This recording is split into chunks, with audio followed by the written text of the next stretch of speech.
მოგესალმებით, თქვენ უყურებთ DASU TV-ს და გადაცემას მედიცინის ანატომია.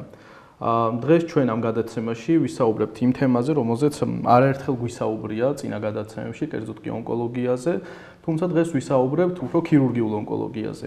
და დღეს ამ საინტერესო, აქტუალურ თემაზე სასაუბრო ჩვენთან სტუმრად მოვიდა ექიმი, ზოგადი ქირურგი ონკოლოგი ბატონი ლევან წამალაიძე. მოგესალმებით ბატონო ლევან.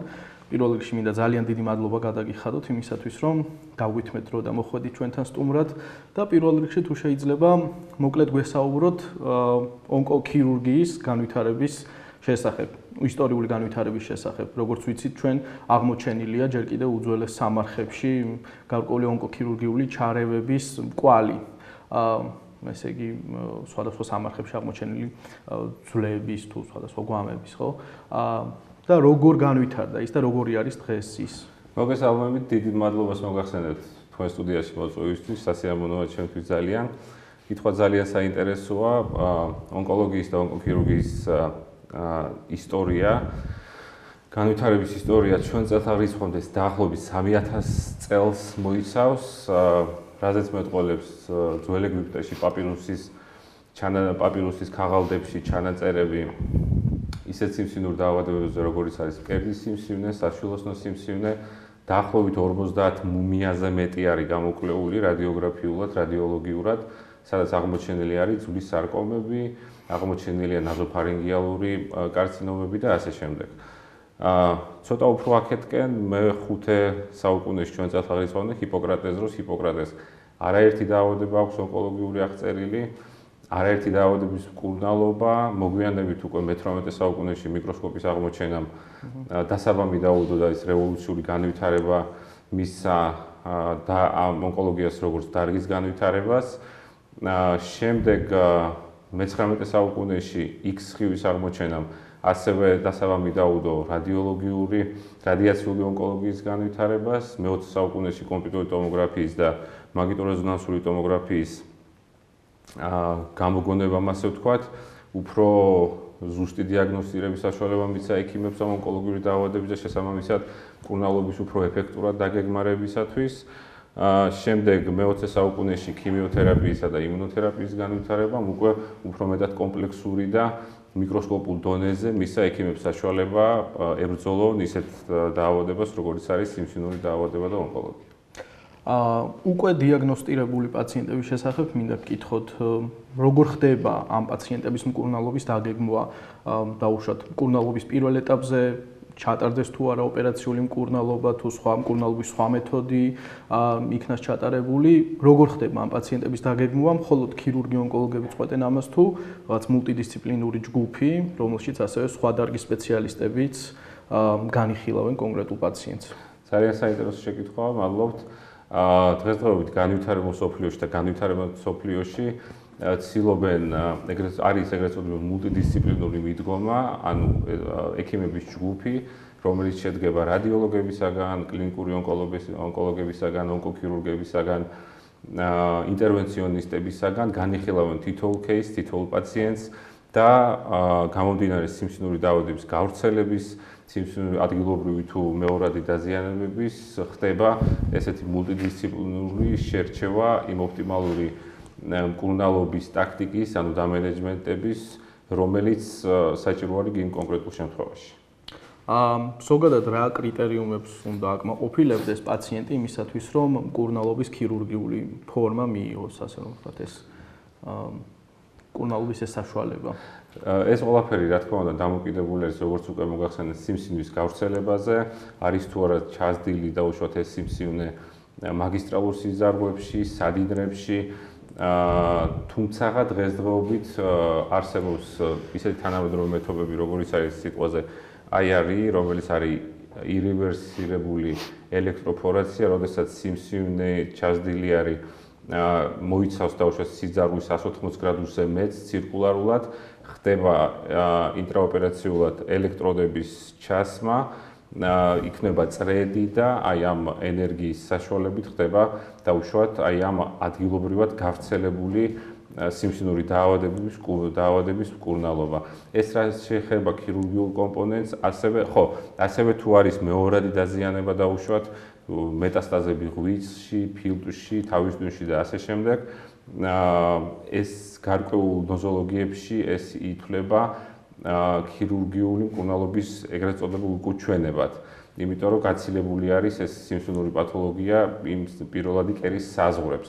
მაგრამ არსებობს ისეთი მეორადი დაზიანებები, როგორც არის კოლორექტალური სიმსივნის მეტასტაზები ღვიძლში, როდესაც კვლევებმა აჩვენა, რომ მეტასტაზების მოცილებაც და პირველადი კერის მოცილებაც პლუს კომბინაციაში ქიმიოთერაპია და რადიაციულ თერაპიასთან ერთად უფრო კარგ შედეგებს აჩვენებს, ვიდრე დავუშვათ პალიატიური ქიმიოთერაპია.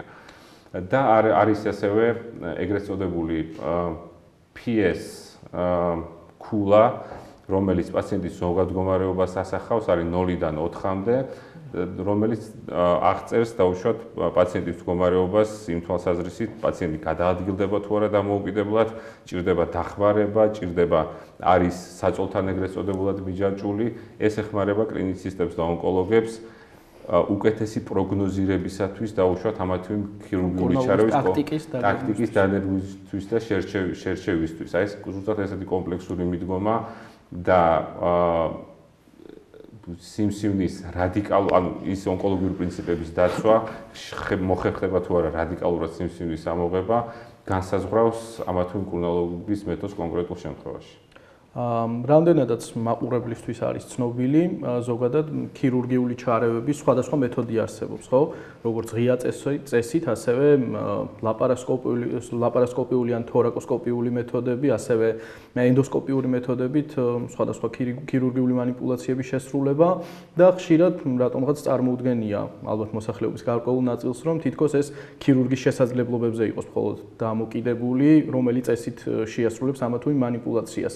რამდენად არის ეს ასე და რეალურად კონკრეტული манипуляციის კონკრეტული ფორმების ჩვენებებზე რო გითხრათ მოკლედ, ანუ რა შემთხვევაში შეიძლება ჩატარდეს ოპერაცია ლაპარასკოპიულად, რა შემთხვევაში ლაპარატომიულად, რა შემთხვევაში ენდოსკოპიურად. ძალიან კარგი შეკითხვაა. უპირველეს ყოვლისა, ეს მულტიდისციპლინარული მიდგომა კონკრეტული პაციენტის განხილვის დროს ამა თუ იმ მიდგომის განსაზღვრა დამოკიდებული არის მოხერხდება თუ არა მცირე ინვაზიური მეთოდებით რადიკალურად ამ ოპერაციის შესრულება, ანუ სიმსივნის რადიკალურად ამოკვეთა, რაც გულისხმობს R0, R0 რეზექციის კიდის არსებობას, რაც ნიშნავს, რომ რეზექციის კიდი, ანუ ის პრეპარატი, რომელსაც ამოვიღებთ მუცლის ზღვრიდან თუ კუნკვერტის ზღვრიდან თუ რეტროპერიტონის სივრციდან, უნდა იყოს როგორც მიკროსკოპულად, ასე მაკროსკოპულად თავისუფალი სიმსივნური უჯრედებისაგან. თუ ეს მოხერხებადი არის მცირე ინვაზიური მიდგომით, ლაპარასკოპიული, თორაკოსკოპიული, რობოტული თუ ენდოსკოპიური, რა თქმა უნდა, უპირატესობა მიდა ნაკლებ ინვაზიურ მეთოდს ენჯერა. ნაკლებ ინვაზიურ, ნაკლებ როგორც ქირურგისთვის, ასევე პაციენტისთვის მართლმსაჯულებით მიენიჭება ქირურგის გამოცდილებას. ამ შემთხვევაში ძალიან დიდი მნიშვნელობა აქვს და არის ესეთი მიდგომა, ქირურგი რომელ მეთოდსაც უფრო კომფორტულად გრძნობს, დაუშვათ ისე რომ არ დაზიანდეს ონკოლოგიური პრინციპები, შესაბამისად ესეც გათვალისწინებული არის კონკრეტული მეთოდის შერჩევის დროს. გასაგებია. ახლა მინდა გკითხოთ ონკოლოგიური პაციენტების წინა საოპერაციო მომზადებასთან დაკავშირებით და ასევე პოსტოპერაციული გართულებების შესახებ. როგორ ემზადებიან ზოგადად ონკოლოგიური პაციენტები, სხვა ნოზოლოგიების მქონე პაციენტებისგან განსხვავებით, რამე განსაკუთრებული მომზადება ესაჭიროება თუ არა და კონკრეტულად ონკოლოგიური დაავადებების შემთხვევაში, ქირურგიული მკურნალობის შემდგომ, რაიმე გართულებების ჯგუფი თუ არსებობს რაღაც განსაკუთრებული და როგორ შეიძლება ამ ყველაფრის პრევენცია? მომზადება, რა თქმა უნდა, პაციენტის პრეოპერაციული მომზადება, ოპერაციული მართვა და ოპერაციის შემდგომი მართვაც ასევე იგივე მულტიდისციპლინარული მიდგომით, ფსიქოლოგების ჩართვით დაუშვათ, მკურნალი ექიმების, ონკოლოგების ჩართვით, რაიმე განსაკუთრებული განსხვავება თუ პაციენტს არ აქვს ნეოადიუვანტური ოპერაციამდე ქიმიოთერაპია და შემდეგ ოპერაცია და მაშინ რამე ისეთი განსაკუთრებული მომზადებას როგორც წესი ადგილი არ აქვს, პირიქით არსებობს დღესდღეობით ინერგება მთელ სოფლიოში ეგრეთ წოდებული ERAS პროტოკოლი, რომელიც არის Enhanced Recovery After Surgery, ანუ გაადვილებული და გაძლიერებული რეაბილიტაცია ოპერაციის შემდგომ, რაც მოიცავს ნაზოგასტრალური ზონდების, ფოლიის კათეტერების ნაკლებად გამოყენება, სადაც არ არის საჭირო ადრეულ რეაბილიტაციას, აგრესიული ჰიდრატაციისგან თავის შეკავებას ანესთეზიოლოგების მიერ ოპერაციის დროს, რომელიც შეიძლება აისახოს და უშუალოდ პოსტოპერაციულ ქირურგიულ გართულებებშიც კი ზუსტად აი ამ პროტოკოლების მიხედვით ხდება განვითარებულ მსოფლიოში პაციენტების მომზადება. რაც შეეხება ოპერაციის შემდგომ გართულებებს, ონკოლოგიური პაციენტების განსაკუთრებული ჯგუფი არის, არსებობს ონკოლოგიური ქირურგიული გართულებების ალბათობა ოპერაციის შემდგომ, რომელიც არის სისხლდენა, ქირურგიული ინფექცია, ნაკერების უკმარისობა ამა თუ იმ შერთულების არსებობს მსოფლიოში ამის სტატისტიკა და ქირურგები და ასევე მთლიანად გუნდი ექიმების ცდილობენ მაქსიმალური გააკეთონ ყველაფერი იმისათვის, რომ ეს გართულებები თავიდან აირიდონ. თქვენ საუბრისას ახსენეთ რობოტული ქირურგია და მინდა ამაზეც გკითხოთ, ეს ზოგადად ახალი არის ალბათ მთელ მსოფლიოში აღნიშნული მეთოდი ქირურგიული მკურნალობისა და ალბათ ბევრს წარმოუდგენია ისე რომ თითქოს რობოტი დამოუკიდებლად ყოველგვარი ადამიანური რესურსის გარეშე ასრულებს ამ სამუშაოს. თუ შეიძლება ავუხსნათ ეს მაყურებელს, რას გულისხმობს რობოტული ქირურგია, რა მექანიზმებს ეფუძნება რობოტული ქირურგია, როგორ მუშაობს ეს? დიახ, რობოტული ქირურგია ეს არის მცირე ინვაზიური ქირურგიის ერთ-ერთი ყველაზე განვითარებადი დღესდღეობით დარგი. უაღრესად დიდი და ფართო შესაძლებლობები აქვს რობოტულ ქირურგიას. ჯერჯერობით ნამდვილად ვერ მუშაობს დამოუკიდებლად რობოტი ქირურგის გარეშე, ქირურგი მართავს სპეციალური ხელსაწყოებით, მოშორებით პაციენტისგან ამ რობოტს. ეს არის იგივენაირად დამზოგველი, მცირე განაკვეთების მეშვეობით იდგმება სპეციალური პორტები, რობოტს აქვს რამდენიმე არმი, 4 არმი დაახლოებით და არმებში იდება ინსტრუმენტები, საოპერაციო კუთხეში ზის ქირურგი და თითების მეშვეობით მართავს ამ 4 არმებს. ერგონომიული თვალსაზრისით ქირურგისთვის, როდესაც ძალიან დიდი კომპლექსური ოპერაციები არის ჩასატარებელი და დამღლელი არის თუნდაც ფეხზე დგომა და ასე შემდეგ. არის ეგეთი სტატისტიკა აქტიური ლაპარასკოპიული ქირურგების დაახლოებით 55% ძალიან მაღალი პროცენტი იყო საზღვარგარეთ ერთ-ერთ განვითარებულ ქვეყანაში 60 წელზე ზევით ჭირდება ხერხემლის ოპერაცია მუდმივად დაძაბული ფეხზე დგომი და ლაპარასკოპიული ინსტრუმენტებთან, გიწევს წინააღმდეგობის გადალახვა მუცლის წინა კედლის, სადაც დგას ეს პორტები. და უხეშად რო ვთქვათ, მუდმივ, ერგონომიულად დიდ ძალისხმევას მოითხოვს ქირურგის. ეს გადალახული არის ეს ბარიერი რობოტული ქირურგიის დროს, ასევე რობოტულ ამ აპარატურაში არის ინტეგრირებული ძალიან მრავალი საშუალება, დაწყებული იქიდან, რომ გადიდება ისევე როგორც ლაპარასკოპიაში, ფლუორესცენცია, რომელიც საშუალებას იძლევა თუნდაც ონკოლოგიური მაკროსკოპულად უხილავი საზღვრების აღმოჩენა ამ ფლუორესცენციის მეშვეობით და განსაკუთრებით მნიშვნელოვანია დღესდღეობით რობოტული ქირურგია საზღვარგარეთ ანატომიურად რთულად მისადგომ ადგილებში, როგორც არის მცირე მეჯი და უშუალოდ შუა საყარი, რეტროპერიტონული სივრცე და ასე შემდეგ. გასაგებია. ჰაიპეკზე მინდა დაგისვათ ბოლო შეკითხვა. ჰაიპეკი ინტრაოპერაციული, ინტრაპერიტონეული, ჰიპერთერმიული ქიმიოთერაპიის შესახებ. რას წარმოადგენს ჰაიპეკი და რა ნოზოლოგიების შემთხვევაში გამოიყენება? სავარაუდოდ ის ნებისმიერი ონკოლოგიური დაავადების შემთხვევაში, რა თქმა უნდა, ვერ იქნება გამოყენებული. რა შემთხვევაში გამოიყენება ის და რამდენად ეფექტური არის?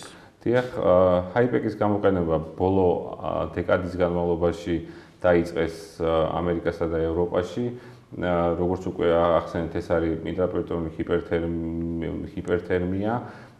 ეს ძირითადად გამოიყენება საკვერცხის სიმსივნეების დროს, მესამე-მეოთხე კლინიკურ ჯგუფებში, ასევე ბრმასლავის სიმსივნეების დროს, პერიტონეუმის ფსევდომიქსომების დროს, როდესაც გაცილებული არის სიმსივნური პროცესი იმ პირველადი კერის საზღვრებს, არის ეგრეთ წოდებული პერიტონეული დაავადება, კანცერომატოზი, სხვადასხვა ორგანოებში არის მეორე დაზიანებები, ხდება ეგრეთ წოდებული დებულკინგი, ციტორედუქციული ქირურგია, მაქსიმალურად ხდება სიმსივნური კერების ამოღება, პერიტონეუმის მოცილება, ეს პერიტონეუმი არის ფურცელი, რომელიც ფარავს მუცლის კედელს ყველა მხრიდან და მუცლის ღრუს ორგანოებს, გარკვეულ ორგანოებს, ამ პერიტონიუმის მაქსიმალურად მოცილება ხდება და ამის შემდეგ ვიდგება სპეციალური მილების საშუალებით მიეწოდება ისეთი ქიმიური პრეპარატები, როგორც არის მაიტომასინი და ცისპლასტინი და ნუ კიდე სხვა მრავალი სხვა პრეპარატები გამომდინარე იქიდან, რომელზე აქვს პაციენტს უფრო კარგი პასუხი, ეგრეთ წოდებული რესპონსი. და შესაბამისად დიდმა კვლევებმა აჩვენა ძალიან დიდ ციფრებში, რომ პაციენტები, რომლებსაც ჩაუტარდათ ეგრეთ წოდებული ციტორედუქციული ქირურგია და ჰაიპეკი ერთად, უფრო დიდხანს ცოცხლობენ და უკეთესი შედეგები აქვს, ვიდრე პალიატიური ქიმიოთერაპია მხოლოდ. გასაგებია. ძალიან დიდი მადლობა მინდა გადაგიხადოთ ასეთი საინტერესო საუბრისათვის. მაყურებელს კი შევახსენებ, რომ დღეს ჩვენი სტუმარი გახლდათ ექიმი ზოგადი ქირურგი ონკოლოგი ბატონი ლევან წამალაიძე და დღეს ჩვენ ვისაუბრეთ ქირურგიული ონკოლოგიის შესახებ. თქვენ უყურებდით STASU TV-ს და გადაცემას მედიცინის ანატომია. მომავალ შეხვედრამდე.